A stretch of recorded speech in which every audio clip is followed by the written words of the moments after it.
waxaan salaamayaa ugu horeyntii shacabka Soomaaliyeed meel walba ay joogaan 23 February 2017 ayaa la ii magacaabay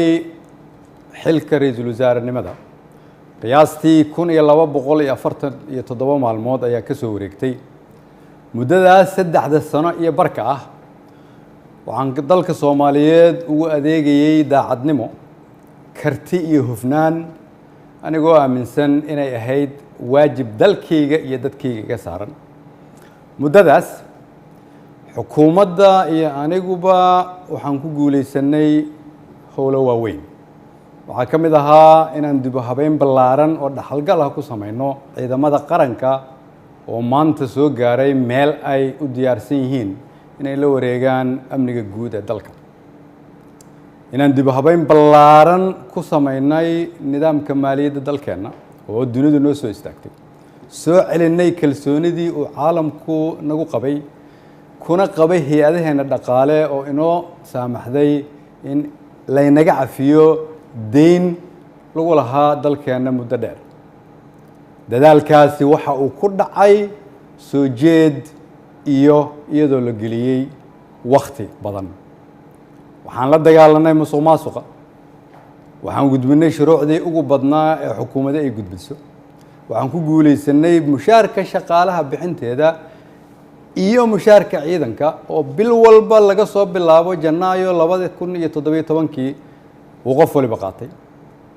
waxaan ku guuleysanay dowlad wanaag iyo amaano waxaan ku guuleysanay annagoo dib u soo nooleynay sharaftii ummadda Soomaaliyeed si loo ilaaliyo dhammaan guulahaas ay xukuumadda iyo shacabka Soomaaliyeed gaareen dhammaan shacabka Soomaaliyeed oo qayb ka ahaa rabana in la sii joogteeyo waxaa lagama maarmaan ah ilaalinta nidaamka awood isku wareejinta dalka oo si dimuqraadi ah u dhacda anigoo gudanaya waajibka arrinkaas iga saaran ayaan xukuumadda faray inay ka shaqeyso in dalku aado doorasho lagana fogaado muddo kororsi oo dhalin kara khalkhal siyaasadeed mid amni iyo mid dhaqaale waxaan ka shaqeynay isu keenidda dowlad goboleedyada iyo dowladda federaalka isugu keenay magaalada Dhuusamareeb si go'aan loo dhan yahay looga gaaro doorashada hadda dalka ku soo fool leh waxaan isku raacnay in la isku soo laabto 15 Agoosto si loo dhammaystiro geedi socodka doorashooyinka dalka inkasta oo kulamadii Dhuusamareeb horumar fiican laga sameeyay haddana waxaa muuqataa in weli uu socdo fikirkii ku aadanaa muddo kororsiga oo salka ku hayay wixii maanta ka dhacay golaha shacabka fikirkaas oo aan mar hore ka digay oo aan aaminsanahay inuu keeni karo khalkhal siyaasadeed dalkana dib u celin karo ayaan waxaan mar kale xasuusinayaa ummadda Soomaaliyeed in dalka 4 sano mar ay doorasho ka dhacdo iyadoo xukunkii ay qoro isu dhiib inay tahay dhaqan sax ah oo dalkan lagu bartay ayna tahay kulligeen inaan ilaalino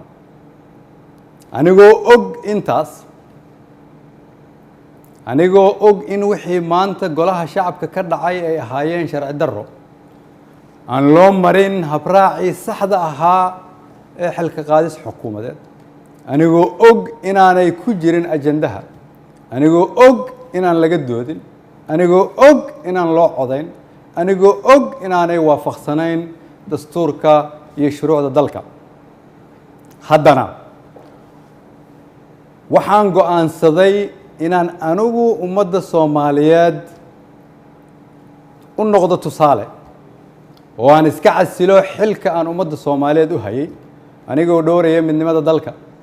iyo inaan dib loogu laaban burbur iyo dhibaato si aan ugu tiro shacabka Soomaaliyeed qaybna aanan uga noqon khalkhal iyo dib u dhac siyaasadeed oo dalka ku dhaca mid dhaqaale iyo mid amni mid bulsho ayaan sida ummadda Soomaaliyeed ugu baratay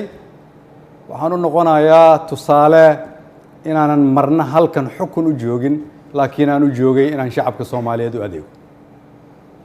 waxaan u mahad celinayaa madaxweynaha oo fursad ii siiyay inaan shacabkayga u adeego golahaygii wasiirada oo igu garab istaagay